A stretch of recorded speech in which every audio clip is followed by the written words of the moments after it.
আজকে তোমাদের সাথে শেয়ার করব কাতলা মাছের একসাথে ৩টি রেসিপি। তাহলে প্রথমে শুরু করা যাক প্রথমের রেসিপিটা।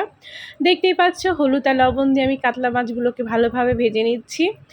প্রথমে আমি যে রেসিপিটা রান্না করব সেটা হচ্ছে কাতলা মাছের কালিয়া। এর জন্য প্রথমে কিন্তু মাছগুলোকে ভালোভাবে পরিষ্কার করে ধুয়ে নিতে হবে, তারপরে হলুদ আর লবণ দিয়ে ভালোভাবে ভেজে নিতে হবে। এখানে আমি একটু মিস্টেকই করেছিলাম, কারণ সবগুলো মাছ আমি একত্রে দিয়ে দিয়েছিলাম। পরে দেখলাম যে আমার মাছগুলো উল্টাতে একটু কষ্ট হচ্ছে, তাই কিন্তু আমি দুটো মাছ তুলে নিয়েছিলাম। তারপরে আবারও বাকি মাছগুলো ভাজা শুরু করেছিলাম। মাছগুলো কিন্তু ভালো করে ভেজে নিতে হবে, আর সেটা তোমাদের বলে দিতে হবে না, কারণ এই রান্নাটা তোমরা প্রথমবার করছো না বা প্রথমবার দেখছো না এমনটাও না। জাস্ট আমি শুধু আমার রেসিপিগুলো তোমাদের সাথে শেয়ার করছি। এই যে দেখো, একটা মাছ কিন্তু ভেঙে চুরে একাকার। আমি যখনই মাছ ভাজি না কেন আমার একটা না একটা মাছ এরকম ভাঙবেই। মাছগুলো ভাজা শেষ। এখন আমি সেই একই তেলের মধ্যে আরেকটু পরিমাণ তেল যোগ করে দিয়ে দিয়েছিলাম হচ্ছে জিরা ফোড়ন। তারপরে আলুগুলো কিন্তু একদম লালচে করে ভেজে নিয়েছিলাম। তারপরে দিয়ে দিয়েছি হচ্ছে বাকি মশলাগুলো। এখানে আমি ব্যবহার করেছি জিরের গুঁড়ো, হলুদের গুঁড়ো, মরিচের গুঁড়ো আর হচ্ছে স্বাদ মতো লবণ।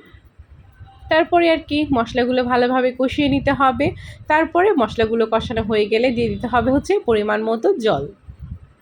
তারপরে একটু উতল আসলে দিয়ে দিব হচ্ছে মাছগুলো। এখানে আমি একটু ঢেকে দিয়েছিলাম যাতে আলুগুলো একটু সেদ্ধ হয়ে যায়, এর জন্য। দেখো, মাছগুলো দিয়ে দিয়েছি।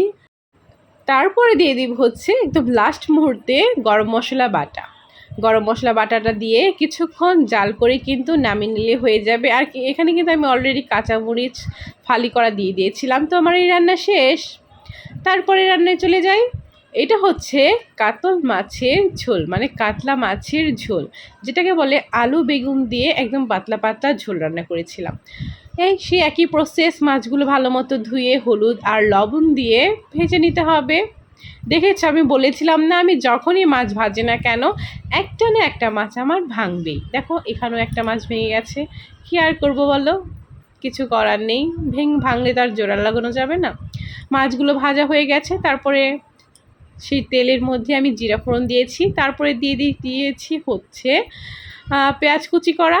তারপরে পেঁয়াজ একটু লালচে করে ভেজে নেওয়ার পরে আলু আর বেগুনটা দিয়ে দিয়েছি, একটু ভাজা ভাজা করে নিয়েছি। তারপরে দিয়ে দিয়েছি মশলাগুলো, হলুদের গুঁড়ো, জিরা গুঁড়ো, মরিচের গুঁড়ো আর স্বাদ মতো লবণ। তারপর একটু নাড়াচাড়া করে কষিয়ে মশলাটা কষিয়ে জলটা দিয়ে দিয়েছি, ঢাকনা দিয়ে ঢেকে দিয়েছি, কারণ আলুটা কিন্তু একটু সেদ্ধ করতে হবে, এর জন্য ঢাকনাটা আমি দিয়ে দিয়েছিলাম। তারপরে ঢাকনা খুলে মাছগুলো দিয়ে দিয়েছিলাম। তারপরে এখানে দিতে হবে হচ্ছে ভাজা জিরের গুঁড়ো। যেহেতু এটা পাতলা ঝোল, এর জন্য এখানে আমি ভাজা জিরের গুঁড়ো ব্যবহার করব, যার কারণে এটার স্বাদটা কিন্তু অনেক ভালো আসবে। দেখো, আমার এই রান্নাটাও শেষ। এখন লাস্ট রান্না হচ্ছে কাতলা মাছ ভুনা। এটা কিন্তু আমার সবচেয়ে ফেভারিট। এটা হচ্ছে পুরোপুরি মাংসের মতো করে রান্না করা হয়, মানে পেঁয়াজ রসুন আদা দিয়ে একদম টোটালি মাংসের মতো করে আমি রান্না করেছিলাম। এটা খেতেও কিন্তু বেশ লাগে কাতলা মাছের ভুনাটা। দেখো, যথারীতি আমার একটা মাছ কিন্তু ভেঙে গেছে অলরেডি, কিছু করার নেই। যাই হোক, মাছগুলো কিন্তু উলট পালট করে ভালোভাবে ভেজে নিয়েছি। তারপরে কড়াই তেল গরম করে প্রথমে জিরা ফোড়ন দিয়েছি, তারপরে দিয়ে দিয়েছি হচ্ছে পেঁয়াজ বাটা। এখানে আমি কুচি ব্যবহার করিনি, পেঁয়াজ বাটা ব্যবহার করেছি। তারপরে সেগুলো একটু নাড়াচাড়া করে একটু ভাজা ভাজা করে আদা আর রসুনটাও কিন্তু দিয়ে দিয়েছি। সবগুলো এখন ভালোভাবে একটু ভেজে নেব যাতে কাঁচা গন্ধটা চলে যায়। তারপরে দিয়ে দিব হচ্ছে বাকি মশলাগুলো, যেমন জিরের গুঁড়ো, হলুদের গুঁড়ো, মরিচের গুঁড়ো, স্বাদ মতো লবণ। সেগুলো ভালোভাবে কষিয়ে নিয়েছিলাম। তার মধ্যে আবার দিয়ে দিলাম কয়েকটা কাঁচা লঙ্কা ফালি করে, একটু ঝাল ঝাল হলেই বেশি ভালো লাগে। দেখো, মশলাগুলো ভালোভাবে কষিয়ে নিচ্ছি, উপর দিয়ে কিন্তু তেলও ভেসে আসছে, তার মানে মশলাটা কষানো হয়ে গেছে। এখন দিয়ে দিব হচ্ছে পরিমাণ মতো জল। এটা কিন্তু একদম মাখা মাখা হবে, ঝোল ঝোল হবে না, কারণ মাখা মাখা খেতেই ভালো লাগবে। তোমরা এভাবে ট্রাই করেছো কি না অবশ্যই কিন্তু কমেন্টে জানিও। এই যে দেখো, ঝোলটা দিয়েছি, ঝোলের পরিমাণটা কিন্তু খুবই কম হয়েছে, কারণ এটা হবে একদম মাখা মাখা, আর এটা গরম গরম ভাতের সাথে খেতে বেশ লাগে। এর মধ্যে দিয়ে দিয়েছি হচ্ছে মাছগুলো। মাছগুলো দেওয়ার পর এখানে কিন্তু গরম মশলা বাটা যাবে, আর কয়েকটা কাঁচা লঙ্কা ফালি তো দিয়েই দিয়েছি ঝালের জন্য। বেশ কিছুক্ষণ জাল করার পরে কিন্তু এটা আমার একদম রেডি। এটা কিন্তু আমি ফিনিশিং কোনোটাই দেখাইনি, জাস্ট তোমাদের রান্নাটা দেখাচ্ছি। আমার রান্না কিন্তু অলরেডি শেষ। তো বলো ৩টি রেসিপি তো শেষ হয়েই গেল।